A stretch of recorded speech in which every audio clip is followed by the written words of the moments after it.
Welcome to my YouTube channel guys. यार आज जो है आपका इंग्लिश की एग्जाम हुई, कल भी एग्जाम है। सभी बच्चे इस वीडियो को अंत तक जरूर देखिएगा। ये सब्जेक्टिव बेस्ड क्वेश्चन है जो कि जैक बोर्ड द्वारा आज पूछा गया अंग्रेजी में। तो आप सबों का के लिए भी हेल्प होगा, जो साइंस वाले हैं कॉमर्स वाले हैं सबके लिए हेल्पफुल है। तो यार वीडियो को अंत तक जरूर देखिएगा। मैं उत्तर के साथ आपको बताने वाला हूँ आज जो आपका एग्जाम हुआ सब्जेक्टिव का। तो बस वीडियो को अंत तक जरूर देखना है। अगर अभी तक आपने हमारे इस यूट्यूब चैनल को सब्सक्राइब नहीं करा है तो यार भैया चैनल को सब्सक्राइब कर दीजिए। मैं लगातार इस प्रकार से इंपॉर्टेंट क्वेश्चंस इंपॉर्टेंट वीडियोस लाता रहूंगा, आप सबों का हेल्प में करता रहूंगा। बस इस वीडियो को शेयर कर देना अपने दोस्तों में, चैनल को यार सब्सक्राइब रखिए। तो चलिए शुरू करते हैं आज की इस विशेष वीडियो को। देखिए आज जो एग्जाम हुआ सब्जेक्टिव का, कुछ इस प्रकार से प्रश्न थे। उसका फ्रंट पेज कुछ ऐसा था। 40 नंबर का जो ऑब्जेक्टिव हुआ था उसको मैंने पहले अपलोड कर दिया, आप चैनल पर जाकर के देख सकते हैं। 1.5 घंटे का आपको समय दिया गया है। ऑब्जेक्टिव के लिए 1.5 घंटा, सब्जेक्टिव के लिए 1.5 घंटा, यानी कि 3 घंटा पूरा पूरी। चलिए अब देखते हैं। यहाँ पे मैं इंस्ट्रक्शन ज्यादा नहीं पढ़ूंगा गाइस। यहाँ जो पहला सेक्शन था वो क्या था गाइस, वो था आपका पैसेज। ठीक है, तो पैसेज था एक, कुछ ये पैसेज था। देखिए अगर आपको इसके पीडीएफ फॉर्मेट चाहिए तो टेलीग्राम ग्रुप का लिंक नीचे डिस्क्रिप्शन बॉक्स में फटाफट आ जाइए, मैं टेलीग्राम में इसको सेंड कर दूंगा। ये पैसेज कुछ इस प्रकार से था। India was once considered the land of knowledge and enlightenment. देखिए मैं इस सबको पढ़ना नहीं चाहूंगा, तो इस सब का जो उत्तर होगा वो आप लोग देख लीजिएगा। ठीक है, मैं जो पैसेज का उत्तर वो नहीं बताने वाला हूँ। पैसेज सब बस देख के तो देना है। ऐसा थोड़ा होगा जो ये पैसेज दिया गया है ये कल का आपका एग्जाम में नहीं आएगा, तो ये पैसेज बताया कोई लाभ नहीं है। ठीक है, तो पैसेज में नहीं बताऊंगा, बट मैं शॉर्ट आंसर टाइप जो क्वेश्चन है उसको बताने वाला हूँ। देखिए यहाँ पर बस जो कहानी बताया है पैसेज में उसी से जुड़े यहाँ पर कुछ कुछ मुख्य क्वेश्चंस है। What is Taxila famous for? What for what did the scholars from all over Asia and Europe came in India? किस लिए इंडिया आए? To which countries do most of the students prefer to go gaining education? तो country का नाम लिखना है, कौन कौन से कंट्री थे। How can the entry of foreign in India university be beneficial? देखिए बहुत आसान क्वेश्चन था, आपको बस इस यहाँ से पढ़ लीजिएगा तो सब क्वेश्चन का उत्तर आप लोग दे दोगे। ठीक है, तो मैं इस सबको नहीं बताऊंगा क्योंकि हर एग्जाम में अलग अलग आएगा। एक और यहाँ पर पैसेज है, दो लगातार पैसेज था। ठीक है, यहाँ भी देख सकते हैं पैसेज में कुछ इस प्रकार से इसमें भी प्रश्न है ना। यहाँ पर आपको देखिए पैसेज से जो दूसरा पैसेज है उसमें आप क्या बनाना है ना, मेक नोट्स ऑन इट। ठीक है, नोट्स बनाना है, पॉइंट्स बनाना है एब्रिविएशन के साथ वेयर नेसेसरी। ठीक है, तो ये आपको इंपॉर्टेंट है, ये आपको पढ़ लीजिएगा अच्छे से। नोट मेकिंग कैसा होता है मैं आपको बता दूंगा आज के वीडियो, बस चैनल को सब्सक्राइब रखिए। ये नोट मेकिंग करना था आपको। राइट ए समरी, अब इसमें एक समरी बनाना है भैया अपने से आपको। ठीक है, ये आपने पढ़ लेना था, पैसेज पढ़ लेना था, इससे आपको समरी बनाना था। अगर आप लोग ऐसा किए हैं तो गाइस बिल्कुल आप लोग खुश रहिएगा, नंबर आपको मिल जाएगा। चलिए अब देखते हैं जो कि जिसका मैं उत्तर बताने वाला हूँ। हर एक क्वेश्चन को देखेंगे। ठीक है, तो यहाँ पर पहला क्वेश्चन कुछ इस प्रकार से था कि यू आर नमन और Nidhi student editor of your school magazine. ठीक है, student editor of your school magazine. ठीक है, द बर्ड्स, देखिए द टेलीग्राम होता है, सॉरी द टेलीग्राफ होता है, द हिंदुस्तान होता है, द हिंदूज होता है, उसी प्रकार द बर्ड्स में आपको एक मैगजीन छपवाना है। आप एक स्टूडेंट हो, उसमें आप एक मैगजीन छपवाना है। Write notice to be placed on your school notice board inviting short stories, article, poems, etc.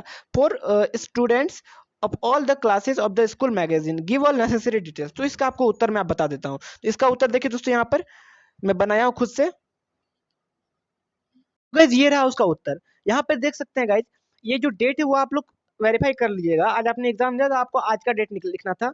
School magazine the birth, इसको देखिए ये इसको बीच में आपको लिखना है। ठीक है, थोड़ा सा टेढ़ा हो गया यहाँ पे, है ना। और यहाँ पर देखिए मैं इसको उत्तर लिखा हूँ। This is to inform all the students of all graded from grade 5 से 12, आप लोग जो जो क्लास के स्टूडेंट वो लिख सकते हैं, 1 से लेकर 12 तक, regarding the school magazine better known as the birds, all types of articles, short poems, drawing, comic stories, short posters conveying messages and many more done by the student are taken.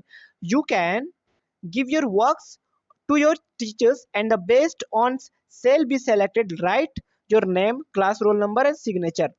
All the work have to be submitted by May 10th 2019. Expecting a good number of works. For further queries contact your class teachers. और नीचे में देखिए आपको बस जो नाम दिया गया था निधि और जो भी था उसको आप लिख देना था, है ना। बस ये हो गया आपका उत्तर। तो ये आपका जो पहला उत्तर था मैंने आपको बता दिया, है ना, इसका उत्तर मैंने बता दिया। ठीक है, ये 3-3 मार्क्स का क्वेश्चन था, कुछ इस प्रकार थे। इसका उत्तर हो गया। अब इसका देखते हैं अगला क्वेश्चन क्या था। You are a student of class 12, आप एक कक्षा 12 के स्टूडेंट है, of Mizoram senior secondary school as well. You lost your wristwatch in your school. Draft a suitable notice of the school notice board giving the details of the watch, time and place etc. ये आपको बताना, easy question है, notice बस आपको लिखना है, notice board में क्या लिखना है आपको, नोटिस, ठीक है। तो चलिए इसका उत्तर मैं देखता हूँ गाइस। हाँ, यहाँ देख सकते हैं आप अपना रिस्ट वॉच को खो चुके हैं, तो इसका उत्तर यहाँ पे आपके सामने है। गाइज एक बात आप लोग ध्यान लीजिएगा, वहां जो स्कूल का नाम लिखा हुआ रहेगा उसको ही लिखना है। मैं जो है उत्तर में थोड़ा अलग स्कूल का नाम लिखा हूँ, बट आपको क्वेश्चन में जो विद्यालय का नाम लिखा हुआ रहेगा उसी को लिखना है जहां से वो बिलोंग करता है, ठीक है। बीच में ये नोटिस होगा, देखिए यहाँ पर मैं थोड़ा गड़बड़ क्या किया हूँ, स्कूल का नाम आपको बीच में होगा, ये नोटिस आपको बीच में लिखाएगा, लॉस्ट लॉस्ट लॉस्ट इसके नीचे लिखाएगा, जो डेट है वो आपको लिख देना है बगल में, है ना। फिर आपको ये सब लिखना स्टार्ट करना है, ठीक है। तो यहाँ पर ये फॉर्मेट थोड़ा गलत है, यानी ये पुराना फॉर्मेट था, इस प्रकार से आपको नया फॉर्मेट से लिखना है, ठीक है। इसको बीच में लिखना है, स्कूल को बीच में लिखना है। चलिए आगे देखते हैं। डेट लिखने के बाद एक गोल्डन टाइटन रिस्ट वॉच, जो भी कंपनी का आपका था, ठीक है, wrist watch was lost near computer laboratory on 24/4/2014 during lunch hour. If anyone finds it please contact undersigned, finder will be rewarded, मतलब जो खोजेगा मेरा घड़ी को भैया उसको गिफ्ट मिलेगा।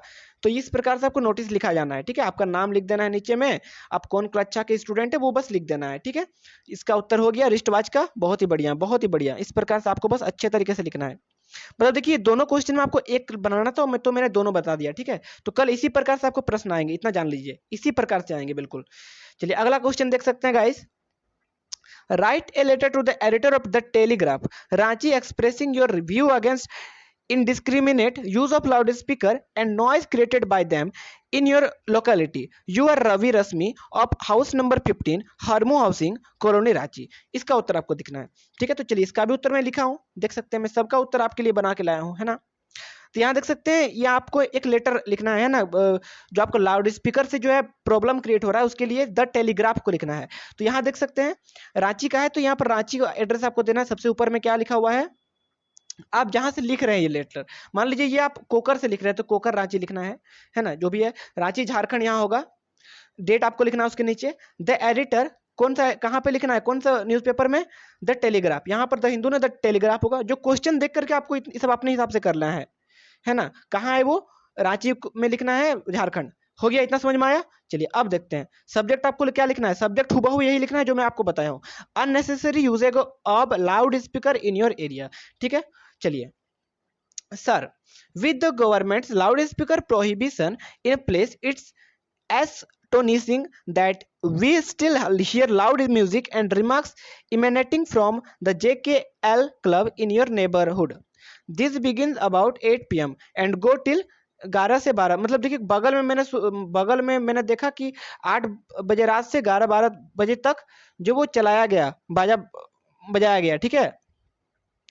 आगे देखिए, the club first agreed not to use loud speaker after the citizen former approached them, but the threat repaired after a few days. फिर से चलाया गया बाजा बुजा, ठीक है। मतलब आपको किसी भी तरीके से अगर लाउड स्पीकर से प्रॉब्लम आ रही है बस उसको जिक्र कर देना है और लास्ट में लिख देना है कि I respectfully I request to you bring this to the attention of the appropriate authorities so that they can take appropriate action against the club. Club के अगेंस्ट जो एप्रोप्रिएट एक्शन लिया जाए। मान लिया आप पढ़ाई कर रहे हैं और बगल में कोई क्लब से गाना उना बजा रहा है गाइस और गलत हरकतें कर रहे हैं, ठीक है, आपको डिस्टर्बेंस हो रहा है, तो उसी को लेकर एक पत्र लिखना आपको द टेलीग्राफ को। नीचे में लिख देना your thanks you your sincerely, नीचे आपका नाम, ठीक है। जैसे मेरा नाम विनय है तो नीचे में लिखूंगा विनय। चलिए ये हो गया, बिल्कुल अच्छी बात है ना।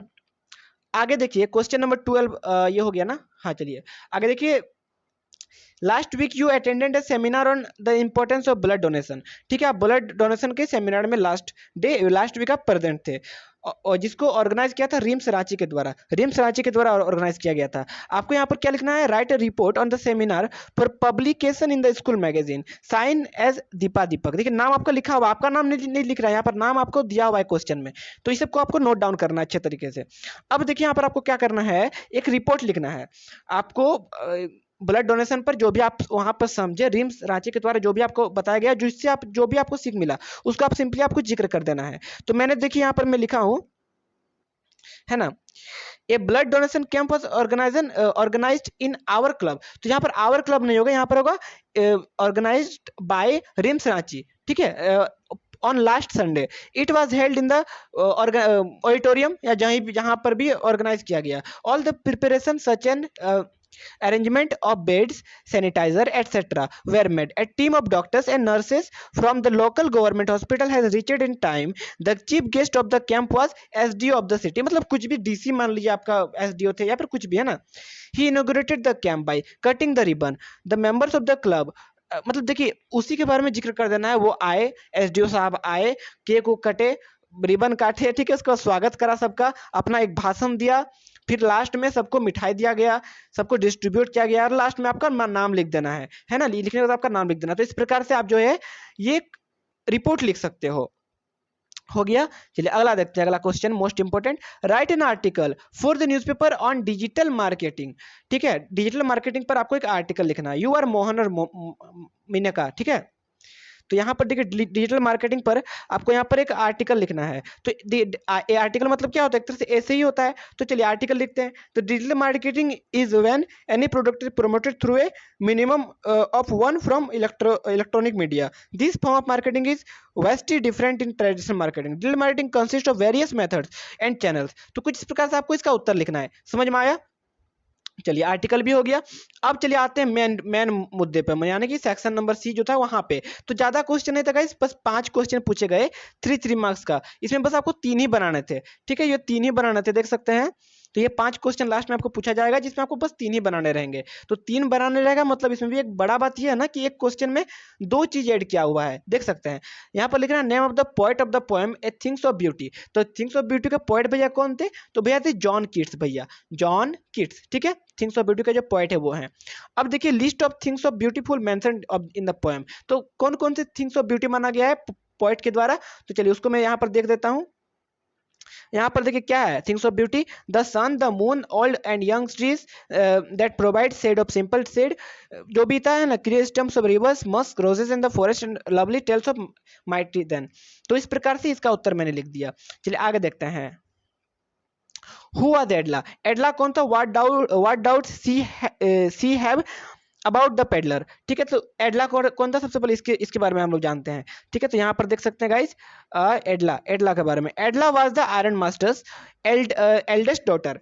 द आयरन मास्टर का जो एल्डेस्ट डॉटर था, her empathy and kindness changed the life of the vagabond trap seller. Edla was a clever जज ऑफ ह्यूमन कैरेक्टर. इतना आप लोग लिख दोगे एडला के बारे में, काफी है, एनफ है. ठीक है, तो बाकी में कुछ और भी लिखा आप लोग देख सकते हैं, आप लोग ऐड कर सकते हो कुछ भी. अब देखिए यहाँ पर कौन से डाउट्स थे. ठीक है, तो यहाँ देख सकते हैं. When Adela went to the iron mill to fetch the peddler, she noticed that she was frightened.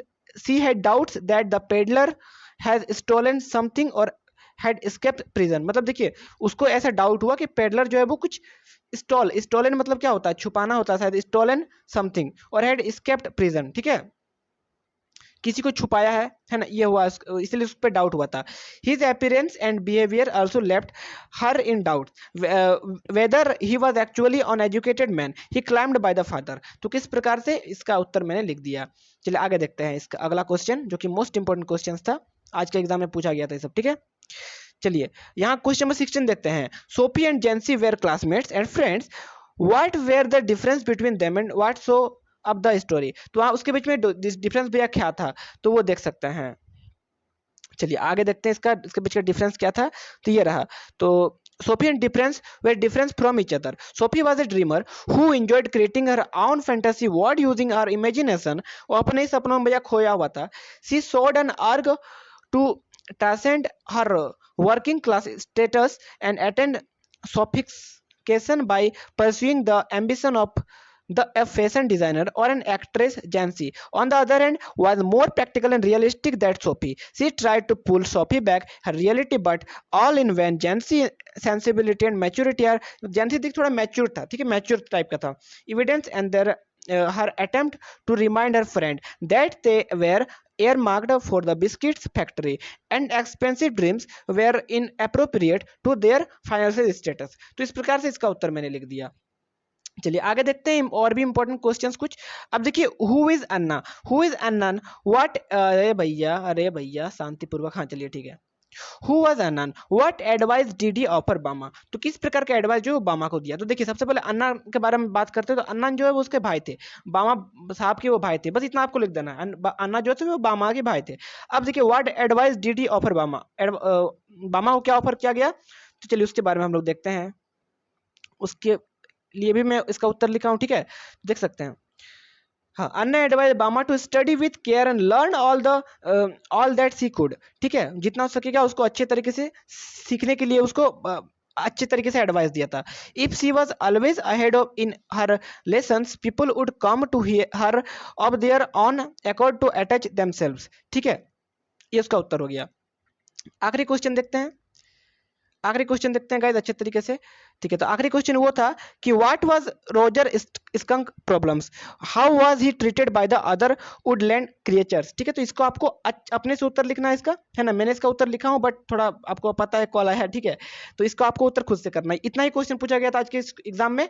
अगर आपका एग्जाम बढ़िया गया तो वेरी बेस्ट ऑफ लक, अच्छे तरीके से आप लोग एग्जाम दिए होंगे तो वेरी गुड, और कल के लिए आप सबको बेस्ट ऑफ लक। चलिए आई होप ये वीडियो आपको अच्छा लगा, मिलते हैं नए वीडियो से, चलिए बाय एंड टेक केयर दोस्तों, चैनल को सब्सक्राइब करके इस वीडियो को शेयर जरूर करना अपने दोस्तों में, बाय एंड टेक केयर।